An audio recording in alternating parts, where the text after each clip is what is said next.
துடிக்குது மனசு.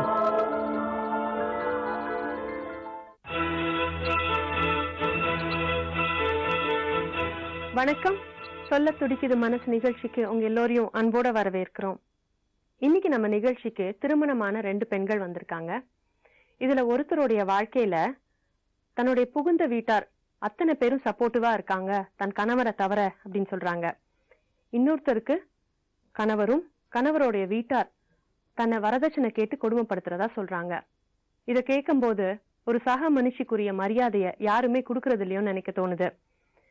பிள்ளை வீட்டார் பெண் வீட்டார் கிட்ட சீதனம் கேட்கறதும், மாமியார் மருமகள் கிட்ட இருந்து வரதட்சணை எதிர்பார்க்கறதும் இன்னும் நடந்துட்டு தான் இருக்கு. இந்த நிலைமை எப்ப மாறுமோன்னு மனசுல ஒரு ஏக்கம் தோணுது.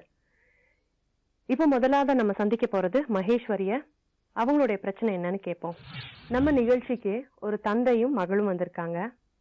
நான் வாழ்க்கையில ஒரு பெரிய தப்பு பண்ணிட்டேன்னு சொல்றாரு இந்த தந்தை. அது என்னன்னு கேட்டா, என் மகளுக்கு செஞ்சு வச்ச திருமணம் தான் அப்படின்றாரு. அதுல என்ன தப்பா இருக்க முடியும்? அவரே கேட்போம். வணக்கம் ஐயா. உங்களுக்கு எத்தனை பசங்க? ஒரு பையன் 3 பொண்ணு. மொத்தம் 4 பேரு. 4 பேர். உங்க கடைசி மகளா? இந்த 2வது மகள். மகள்ல 2வது மகள். சரிங்க. மாப்பிள்ளை வந்து சொந்தமா? எங்க அத்தை வழியில சொந்தம். சரி. நம்பி செய்தங்க.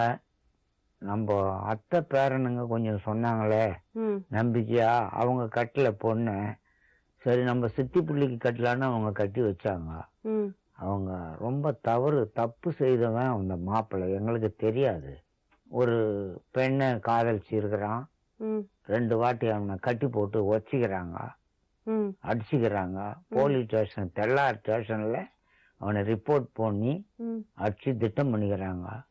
அவன் வச்சிருந்த பொண்ணுடைய மூத்தாரு தப்பு பண்றான்னு சொல்லிட்டு ஸ்டேஷன்ல ரிப்போர்ட் கொடுத்தா, அந்த பொண்ணு எங்க மூத்தாரு என்னை வந்து கற்பழிக்க வந்தாரு, என்ன அவதூறா சொல்றாருன்னு சொல்லி ரிவர்ஸ் பண்ணிட்டா அந்த பொண்ணு.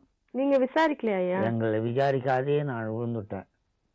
நம்பி எங்க அத்தை பேரனுங்களை நம்பி நான் விழுந்துட்டேன். அப்ப தெரிஞ்சு மறைச்சிருக்காங்க. தெரிஞ்சு அவங்களுக்கு தெரியும், மறைச்சிட்டாங்க. எங்களுக்கு தெரியாது. எப்ப உங்களுக்கு தெரிய வந்தது? ஒரு 5 மாசம் வருதுதான். 5 மாசம் கழிச்சு. எப்படி? 2 பேர் சொல்லி இது மாதிரி தொடர்பா இருக்காரு அந்த ஊர்ல இருக்கவங்க சொன்ன பிறகு எனக்கு சந்தேகப்பட்டு அப்புறம் நான் எங்க வீட்டுக்கார கேட்டேன். கேட்டதுக்கு இல்ல அவங்க போய் சொல்றாங்க, அவங்க எல்லாம் நம்பாத அப்படின்னு சொன்னாரு. அதுக்கப்புறம் நம்பல. நான் சரின்னு சைலண்டா விட்டேன். அவரு சொன்னதை நீங்க நம்புனீங்க. அதுக்கப்புறம் நாங்க அதான் கல்யாணம் பண்ணிட்டு நைட்ல 10 நிமிஷம் எல்லாம் போன் வரும். போன் வந்தாக்கா யாருன்னு கேளுங்க அப்படின்னு சொன்னாக்கா ஆஃப் பண்ணி வச்சிருவாரு செல்லு. அவருடைய செல்லுக்கு அவருடைய செல்லுக்கு போன் வரும். அந்த நம்பரை நான் ஃபாலோ பண்ணிருந்தேன். சரி இது யார் நம்பருன்னு பாக்கலாம் அப்படின்னு சொல்லிட்டு ஃபாலோ பண்ணாங்க. அவங்க 2 பேர் சொன்னாங்க இல்லையா, அந்த பொம்பளையோட தொடர்பா இருக்காரு அப்படின்னு சொல்லிட்டு அவங்க நம்பரை நான் வந்து கேட்டேன். தெரிஞ்சவங்ககிட்ட கேட்டு அவங்க நம்பரை நான் வாங்கி வச்சினேன். அப்புறம் இந்த நம்பரான்னு பார்த்த பிறகுதான் தெரிய வந்தது அந்த அவங்களோட நம்பரு. அவங்க கொடுத்த நம்பரும் நீங்க போன்ல பார்த்த நம்பரும் ஒரே நம்பர். அதுக்கப்புறம் தான் தெரிஞ்சுனேன் நான். நீங்க அதை ஊர்ஜினப்படுத்திக்கலையா? அவங்க அதான் பக்கத்து வீட்டுல எல்லாம் காமிச்சேன், இந்த மாதிரி அவங்க போன் பண்றாங்க அப்படின்னு சொல்லிட்டு. அவங்க சொன்னாங்க, பக்கத்து வீட்டுக்காரெல்லாம் சொன்னாங்க, அந்த பொம்பளை விட மாட்டாமா உங்க வீட்டுக்கார, திருந்தவே மாட்டாங்க அவங்க அப்படின்னு சொல்லிட்டு, நீ உங்க வீட்டுக்கார தான் நீ அடக்கலாம், அவங்களாண்டா நீ சண்டைக்கு போவாத அப்படின்னு சொல்லிட்டு சொன்னாங்க. சரி, நீங்க உங்க ஹஸ்பண்ட் கிட்ட பேசுனீங்களா? அப்புறம் பேசினேன்.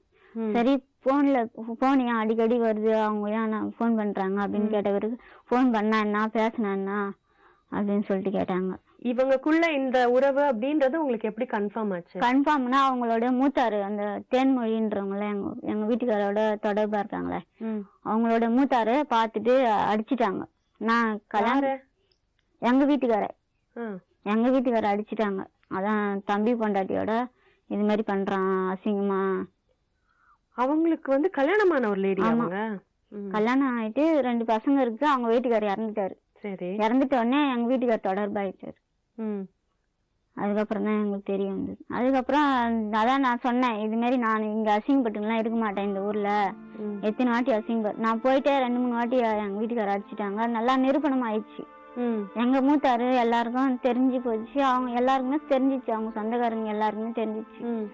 அதுக்கப்புறம் நான் சொன்னேன், இந்த ஊர்ல நான் இருக்க மாட்டேன், வேற எங்கன்னா தண்ணி குத்துன்னு வந்தா உன்னா கூட வாழறேன், இல்லைன்னா நான் வாழ மாட்டேன் அப்படின்னு சொல்லிட்டு நான் சொன்ன பிறகு, நீ இங்க இருந்தா இது என் பேச்சு கேட்டுன்னு, இல்லைன்னா நீ போய் நேரு அப்படின்னு சொல்லிட்டாரு மேடம். ஒரு வருஷத்துக்குள்ளே இதெல்லாம் நடந்து முடியுது. அப்பாக்கு தெரியப்படுத்துனீங்களா? பெரிய விஷயமா ஆயிட்டு பிறகுதான் தெரியப்படுத்தினேன் நான். உங்களுக்கு போன் பண்ணி சொன்னாங்களா உங்க பொண்ணு? இல்ல வந்துருச்சுங்க, வீட்டுக்கு வந்துட்டாங்க. அவங்களே கூட அந்த லேடி அவளை சண்டை போட்டு நான் வந்துட்டு அடிச்சு, நாங்க 2 பேரும், நானும் அவங்க 2 பேருமே அடிச்சுக்கணும். யாரும் அந்த லேடியும் அவங்க என்னதான் சொல்றாங்க அப்போ?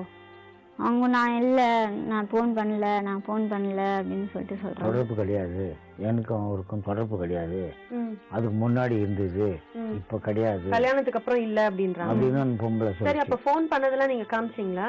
எங்க வீட்டுக்காரண்ட, எங்க மூத்தாருக்கிட்ட, எங்க மாமனார்கிட்ட எல்லார்கிட்டையும் காமிச்சேன். திருந்துவான்னு நினைச்சேன், திருந்தல, நாங்க என்ன பண்றது அப்படின்னு சொல்றாங்களா. இப்ப அதேதான் தீர்மானம். மகளிர்ல குத்த மேடம், மகளிர்ல குத்த பிறகு இதே மாதிரி சொன்னோம். எல்லாருமே அந்த ஊர்ல இருக்கவங்க 4-5 பேர் வந்தாங்க, தலைவர் எல்லாருமே வந்து, ஒரு கவுன்சிலர் அவங்க எல்லாம் வந்தாங்க. உங்க சொந்தக்காரங்க ரெக்கமெண்ட் பண்ணாங்க இல்லையா, கட்டிக்கோ உங்க பொண்ணை கொடுங்கன்னு சொல்லி சொன்னாங்க இல்லையா, உங்க அத்தை பேரன்கள் அவங்க எல்லாம் இருந்தாங்களா? அவங்க எல்லாம் வந்தாங்க. மொத்த பேருக்கும் தெரியும் அவனுடைய அயோக்கியத்தனம், மொத்த பேருக்கும் தெரியும், ஒத்துக்குனாங்க. தப்பு தான் அவன் செய்யறது, நான் என்ன பண்றது, நான் தப்பு அவன் செய்யறியான்னு கேட்டாக்கா அவன் எங்களை மதிக்க மாட்டேன்றான், நாங்க என்ன பண்றது, நீ என்ன வேணாலும் பண்ணிக்கோ அப்படின்ட்டாங்க. ஸ்டேஷன்ல சொன்ன பிறகு, நீ என்ன குடுத்தனம் பண்றியா என்னன்னு வச்சுன்னு அப்படின்னு சொன்ன பிறகு, நான் வச்சுன்னு குடுத்தனம் பண்றேன். வீடு எல்லாம் வந்து பாத்தாங்க மேடம் எல்லாருமே, எங்க மூத்தாருங்க 2 பேருமே வந்தாங்க, அவங்க அப்பா வந்தாரு, எல்லாருமே போய் பார்த்துட்டு வந்துட்டோம். பார்த்துட்டு வந்துட்டு ஒரு வாரம் இது சொல்ல, பால் காசுறதுக்கு டைம் இது சொல்ல, பால் காசுறதுக்கு வான்னு கூப்பிட்ட பிறகு, நான் வரமாட்டேன், நீ சொல்லி நான் கேட்கணுமா அப்படின்னு சொல்றாங்க. நீ எங்க போட்டிருந்தாலும் போ, நீ இருந்தா இங்கே இரு, இல்லைன்னா போய் நேரு அப்படின்னு சொல்றாங்க மேடம். இப்ப என்ன முடிவு எடுத்திருக்கீங்க? அதான் நான், எனக்கு அங்க விருப்பம் இல்லை மேடம், அங்க இருக்கிறதுக்கு. அதனால அந்த ஊர்ல இருக்க விருப்பம் இல்ல, கணவரோட வாழணும் விருப்பம். ஆனா விருப்பம் தான், ஆனா அந்த அவங்கள விட்டு வந்தாதானே, விலைக்கு வந்தாதானே நான் வாழறதுக்கு. அங்கேயே இருந்துக்குன்னு எனக்கு அப்படியே ஃபீலிங்கா இருக்கு ரொம்ப. எத்தனை நாள் இப்ப அவரை பிரிஞ்சிருக்கீங்க நீங்க? 2 வருஷத்துக்கு மேல ஆகுது மேடம். அவருடைய சொந்தக்காரங்க யாருமே வரல மேடம், யாருமே வர்றது கிடையாது, யாருமே என்னன்னு கேக்குறதும் கிடையாது, போன்லயும் பேசுறது கிடையாது, மாப்பிள்ளையும் பேசுறது இல்ல, அவங்க சொந்தக்காரு அண்ணன் தம்பிங்க அம்மா நாமளே கேட்டதாங்க மேடம், அவரு சொல்லுவார் பதில், நீங்க வந்து குத்தனை பண்ண போறீங்களா இல்லையா அப்படின்னு கேட்ட பிறகு, நீயே வந்தாவா இல்லைன்னா போ அப்படின்னு. சரி, இப்ப என்ன பண்ணலான்னு இருக்கீங்க? டைவர்ஸ் பண்ணிக்கலாம் மேடம். வக்கீல் எதுவும் பாத்தீங்களா? பாக்கலீங்க மேடம், மகளே இல்ல சொன்னோம், நீங்க வக்கீல வச்சு பாத்துக்குங்க, எங்களால முடிஞ்சது இதான் செய்ய முடியும், நீங்க வக்கீல வச்சு பாத்துங்க, டைவர்ஸ் வாங்கிக்கோங்க அப்படின்னு சொல்லிட்டாங்க மேடம். சரி, 6 சவரம் போட்டோங்க நகை எல்லாத்தையும் வச்சு அந்த பொம்பளைக்கு கொஞ்சம் காசு கொடுத்துட்டாங்க, கொஞ்சம் கடனை கொடுத்துட்டாங்க. அதுக்கப்புறம் இங்க மகளிர்ல சொன்ன பிறகு எங்களுக்கு வாங்கி கொடுத்துட்டாங்க மேடம். அந்த 6 சவரம் திருப்பி உங்களுக்கு கிடைச்சிட்டாங்க. ஒரு 7-8,000 ப்ளஸ் பண்ணிட்டான், அதை வந்து ஓவர் டியூ ஆகி போய், அது நான் வட்டி கட்டி அவனை இட்டாந்து மூட்டு மறுபடியும் ரிவர்ஸ் வச்சு அப்புறம் திருப்பி வாங்கினேன். அவங்க ரூபாய் 28,000 கொடுத்தாங்க, அந்த 28,000 வச்சு நகையை மூட்டு வெட்டி வச்சுக்கினேன். ஒரு 8,000 க்ளோஸ் பண்ணிட்டான். அந்த 8,000 நீங்கள் கேட்காதீங்க பெரியவரை, இது நாங்கள் வாங்கி கொடுத்தது உங்களுக்கு அதிகம், இதோட நீங்கள் போங்க, அது போனால் போட்டோன்ட்டாங்க மகளிரில் எஸ்ஐஎம்மா. அதோட நாங்கள் விட்டுட்டோம். பாய் தலைகாணி மிஷினு எல்லாத்தையும் கொண்டு வந்து கொடுத்துட்டோம். அந்த தையல் மிஷின் மட்டும் எடுத்து விற்றுக்கணும், 3,000 அது வாங்கி கொடுத்தான் இந்த பொண்ணு தைக்கிறதுக்கு, அதையும் க்ளோஸ் பண்ணிட்டான். மற்ற சாமான் மொத்தத்தையும் கொண்டு வந்து கொடுத்துட்டான். ஒரு சாமான் கூட பாய் தலைகாணி மொத்தம் எதுவுமே கிடையாது. மத்தவங்க எல்லாம் எப்படி கல்யாணம் பண்ணி செட்டில் ஆயிட்டாங்க? நல்லா இருக்கிறாங்க, மத்தவங்க எல்லாம் நல்லா இருக்காங்க, 2 பொண்ணுங்க நல்லா இருக்குது. நீங்க டிவோர்ஸ் பண்ணணும்னு சொல்றதுக்கு உங்க சிஸ்டர்ஸ் உங்க பிரதர்லாம் என்ன சொல்றாங்கம்மா? அவங்க உன் விருப்பம் தான் மையஸ் அப்படின்னு சொல்லிட்டாங்க மேடம். உன் விருப்பம், நீ எது ஒன்னாலும் எடுத்துக்க, அவங்க உறுதுணையா இருக்காங்க அவங்க. நீங்க விவாகரத்து பண்ணதுக்கு அப்புறமா என்ன பண்ண போறீங்க? எதனா ஒரு நல்ல வாழ்க்கையா வந்ததுன்னா அமைச்சிக்கலாம், இல்லைன்னா அப்படியே இருக்கலாம் அப்படின்னு நினைக்கிறேன். சொல்ல துடிக்குது மனசு.